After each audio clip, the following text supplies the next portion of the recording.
Dear students, आज के इस वर्चुअल क्लास में आपका स्वागत है। लास्ट टाइम मैंने आपको अवकलनीयता के बारे में बताया था। आज अवकलनीयता के बारे में उसके आगे हम लोग पढ़ेंगे, कुछ सवाल लगाएंगे। तो देखिए, लास्ट टाइम जैसे कि मैंने आपको बताया था कि अवकलनीयता से पहले 3 शब्द हैं जिसको आप जान लीजिए, और मैंने उसको बताया भी था। अवकलज, डेरिवेटिव, अवकलन,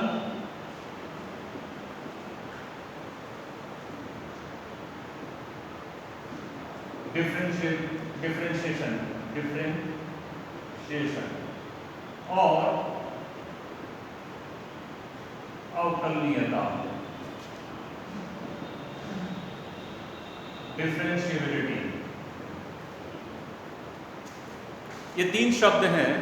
अवकलज, डेरिवेटिव, जिसको आपने क्लास 11 में पढ़ा था, इसको कुछ लोग प्रथम सिद्धांत से अवकलन भी कहते हैं।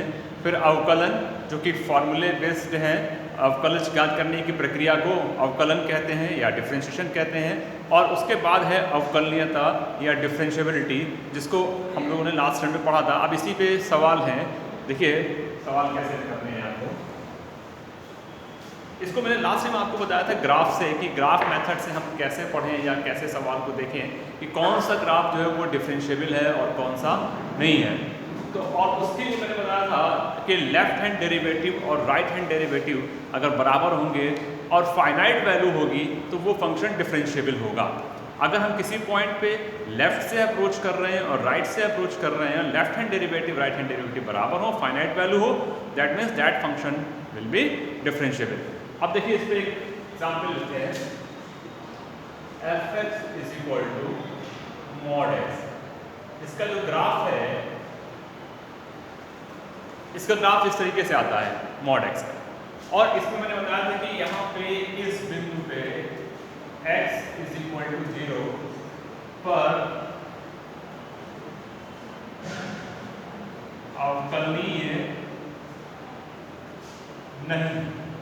x इक्वल टू 0 पे शार्प कर्व बन रहा है, कॉर्नर है, इसलिए वो अवकलनीय नहीं है। हालांकि ये कॉन्टिन्यूअस है, सतत है, लेकिन अवकलनीय नहीं है। इसी को फॉर्मूले से देखते हैं, लेफ्ट हैंड डेरिवेटिव निकालते हैं। तो left hand derivative fx is equal to mod x is continuous at x is equal to 0 but not differentiable at x is equal to 0। x is equal to 0 पे वो differentiable नहीं है। तो इसमें देखिए, लेफ्ट हैंड डेरिवेटिव निकालेंगे f dash c minus, अगर हम किसी पॉइंट पे लेफ्ट हैंड डेरिवेटिव निकालते हैं तो इसका ये फॉर्मूला है। देखिए, लेफ्ट हैंड डेरिवेटिव निकालने का ये फॉर्मूला है। तो अब हम किसी पॉइंट C पे निकाल रहे हैं। अब पॉइंट हमारे पास क्या है? 0। तो 0 पे अगर हम निकाल रहे हैं f dash 0 minus limit h tending to 0 f 0 minus h minus f 0 upon minus h। ये तो हमने फॉर्मूले को यूज किया है। अब इसकी वैल्यू रखेंगे। fx की वैल्यू है मॉड x। ये फंक्शन डिफाइन है इस तरीके से। तो देखिए, 0 माइनस h में रखिए limit h tending to 0, 0 minus h mod minus 0। देखिए, 0 माइनस h कहाँ रखना है? मॉड x की जगह पे। तो 0 माइनस h मॉड लग जाएगा, और 0 रखेंगे तो उसकी वैल्यू 0 ही आएगी। माइनस h ये होगा limit h tending to 0, mod लगा हुआ है, इसकी वैल्यू h हो गई h upon minus h limit h tending to 0 minus 1, और इसकी वैल्यू क्या आएगी? माइनस 1, क्योंकि माइनस 1 कांस्टेंट है। अब राइट हैंड डेरिवेटिव निकालेंगे। तो right hand derivative limit h tending to 0 हम किस पॉइंट पे निकाल रहे हैं? f डैश 0 प्लस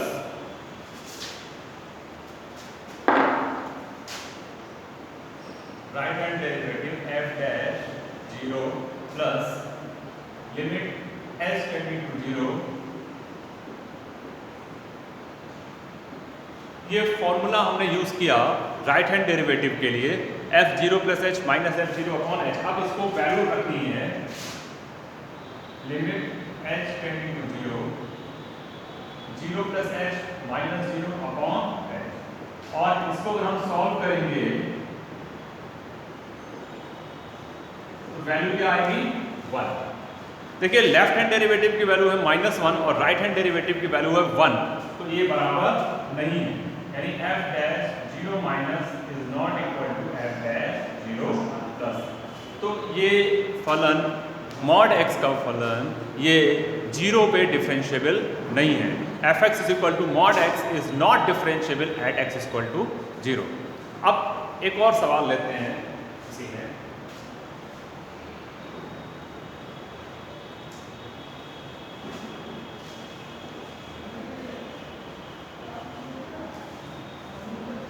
देखिए नेक्स्ट जो है एक और एग्जांपल, लास्ट टाइम मैंने आपको ग्राफ में बताया था fx is equal to x square. fx is equal to x square का ग्राफ इस तरीके से आता है। ये ग्राफ स्मूथ है और कॉन्टिन्यूस है। ग्राफ से ही पता चल रहा है कि ये ब्रोकन ग्राफ नहीं है, कॉन्टिन्यूस है। तो आप मान लीजिए आप हमें किसी पॉइंट पे देखना है। अब हम देख रहे हैं अगर किसी point at x equal to 1 ले लीजिए या x इक्वल टू 2 ले लीजिए, कोई पॉइंट ले लीजिए, x इक्वल टू 0 ले लीजिए, आप कोई भी पॉइंट इसमें चेक करके देख सकते हैं।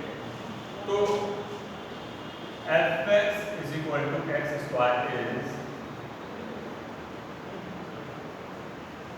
Continuous at x equal to 0। 0 पे भी ये कैसा है, कॉन्टिन्यूस है। अब हमें देखना है कि क्या ये 0 पे डिफरेंशिएबल है। तो उसके लिए फिर वही मेथड है f डैश 0 माइनस, यानी लेफ्ट हैंड डेरिवेटिव हम निकालेंगे limit h tending to 0 f 0 minus h minus f0 upon minus h। Limit h tending to 0 f0 minus h इसमें रखना पड़ेगा 0 माइनस h का whole square minus 0 upon minus h। Limit h tending to 0 किस point पे निकाल रहे हैं, 0 पे। फॉर्मूला क्या है मालूम है, उस फॉर्मूले में सिर्फ आपको वैल्यूज पुट करनी है h square upon minus h। तो ये माइनस h बाहर निकाल दे रहे हैं limit h tending to 0 h और इसकी वैल्यू क्या आएगी 0। तो लेफ्ट हैंड डेरिवेटिव की वैल्यू क्या आई f डैश 0 प्लस मतलब 0 के राइट में राइट हैंड डेरिवेटिव फाइंड कर रहे हैं। Limit h tending to 0 f 0 plus h minus f0 upon h। अब इसमें वैल्यू पुट करेंगे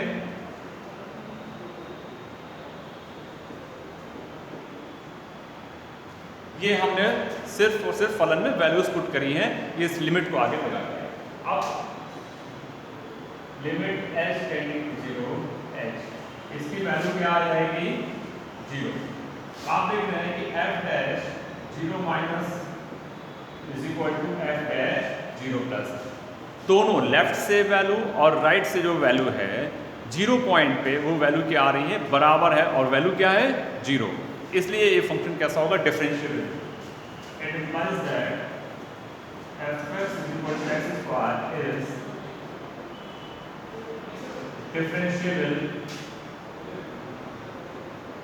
एट x = 0।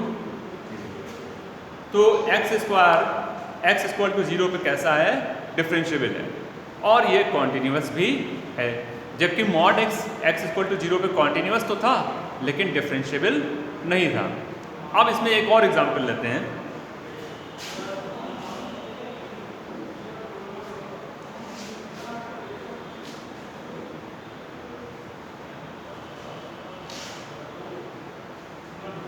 जैसे मैंने ये x² को निकाला है x = 0 पे, इसी तरीके से आप x² को x = 1, 2 किसी भी पॉइंट पे आप चेक कर सकते हैं कि लेफ्ट हैंड डेरिवेटिव और राइट हैंड डेरिवेटिव उस पॉइंट पे बराबर है या नहीं है।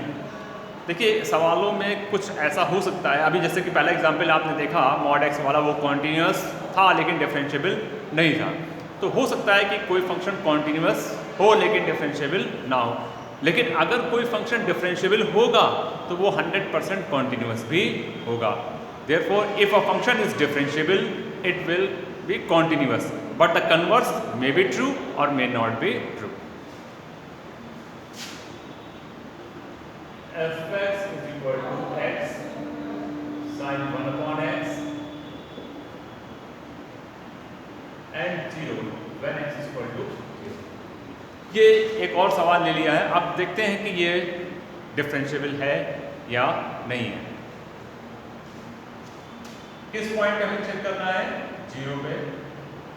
Left hand derivative f dash 0 minus limit h tending to 0 f 0 minus h minus f 0 minus h। ये तो लेफ्ट हैंड डेरिवेटिव का फॉर्मूला हो गया। अब इसमें वैल्यूज पुट करेंगे 0 minus h sin 1 upon 0 minus h। देखिए यहाँ पे 0 पे फंक्शन की वैल्यू क्या है? 0, तो वो मैंने 0 रख दिया। अब यहाँ पे क्या है? h minus h limit h tending to 0 minus h sine minus theta है। साइन माइनस थीटा क्या होता है? बाहर आकर के प्लस थीटा हो जाएगा अपॉन माइनस h। ये h और h कैंसिल हो जाएगा। Limit h tending to 0 sine 1 upon h, और आप ये माइनस साइन बाहर लगा सकते हैं। देखिए साइन एक ऑसिलेटिंग फंक्शन है, साइन 1 अपॉन h ले रहे हैं व्हेन h टेंडिंग टू 0, तो इस ऑसिलेटिंग फंक्शन की लिमिट एग्जिस्ट नहीं करेगी 0 पे। Limit does not exist. तो जब लिमिट एग्जिस्ट नहीं करेगी तो लेफ्ट हैंड डेरिवेटिव भी एग्जिस्ट नहीं करेगा। इसका मतलब है कि आपको राइट हैंड डेरिवेटिव फाइंड करने की ज़रूरत नहीं है। या तो आप सीधे फॉर्मूले में रख लीजिए, लेकिन अब जब लेफ्ट हैंड डेरिवेटिव एग्जिस्ट नहीं कर रहा है तो राइट हैंड डेरिवेटिव भी एग्जिस्ट नहीं करेगा, या अगर एग्जिस्ट भी करेगा तो भी कोई मतलब नहीं है, वो डिफरेंशिएबल नहीं होगा। Therefore, ये क्या इस सवाल में क्या हुआ? fx is equal to x sin 1 upon x when x is not equal to 0 and 0 when x is equal to 0 is not differentiable at x is equal to 0। अब इसी सवाल को देखिए कॉन्टिन्यूटी चेक करते हैं कि ये कॉन्टिन्यूअस है या नहीं।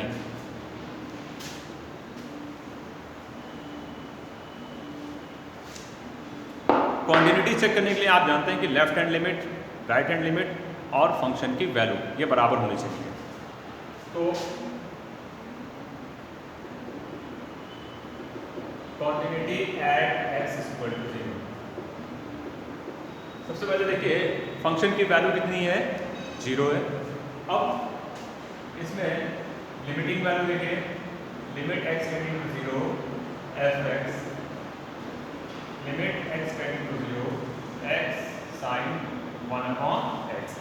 यहाँ ध्यान दीजिएगा हमने लेफ्ट हैंड लिमिट और राइट हैंड लिमिट नहीं निकाला है क्योंकि हमें मालूम है कि ये लिमिट एग्जिस्ट करेगी और फाइनाइट वैल्यू मिलेगी।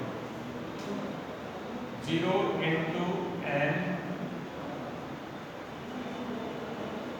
oscillating function is equal to 0। तो 0 से अगर हम किसी भी चीज़ को मल्टीप्लाई करेंगे तो क्या आएगा? 0। 0 into इन्फिनिटी नहीं, लेकिन 0 into समथिंग, तो ये वैल्यू आ गई 0। और इस तरीके से देखा आपने limit x tending to 0 fx is equal to f0। जो लिमिटिंग वैल्यू है वो फंक्शनल वैल्यू के बराबर है। It means fx is continuous at x is equal to, यानी fx जो है वो x बराबर 0 पे सतत है लेकिन अवकलनीय नहीं है, डिफरेंशिएबल नहीं है। तो इस तरीके से बहुत सारे सवाल हैं आप जिसमें से इसको चेक कर सकते हैं। आज इतना ही रखते हैं।